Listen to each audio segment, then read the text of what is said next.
से अखिया मलिक बलू जब से तोहर भइनी दीवाना तब से अखिया मलिक बलू जब से तू ही बनबू जान हमार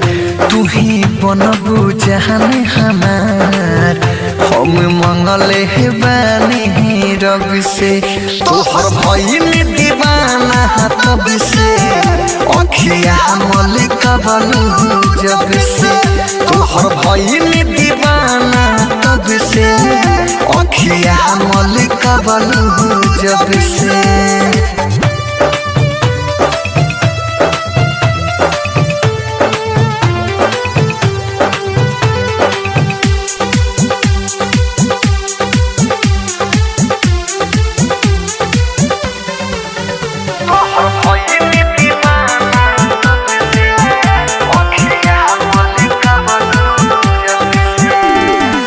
हंस के जब भी हमसे बतियाइलू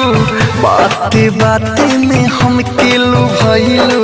भइल बानी तोरा प्यार में पागल जब से तू दिल में समहिलू हंस के जब भी हमसे बतियाइलू बाते बाते में हम केलू भइल बानी तोहरा प्यार में पागल जब से दिल में हमरा समैलू तारा बिना ना जियब जान हम कह दिल बानी सबसे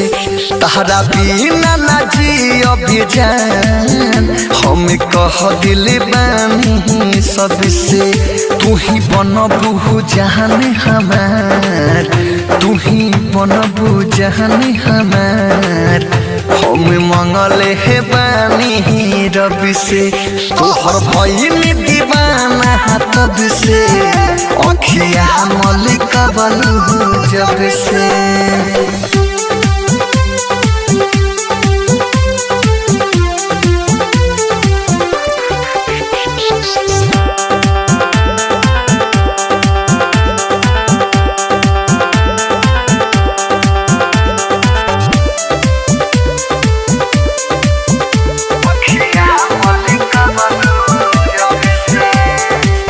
अंदर के फीलिंग तो डीलिंग करेला तोहरा मुस्कान से कितना प्यार करेले हम तो हंसे पूछल अपना ईमान से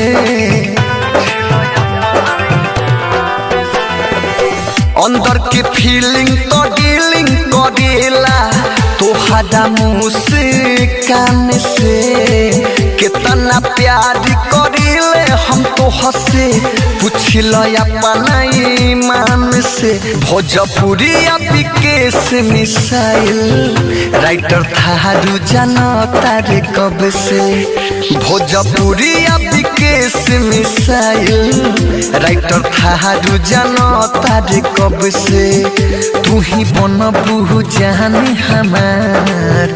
तू ही बनबू जान हमार हम मंगले बानी रब से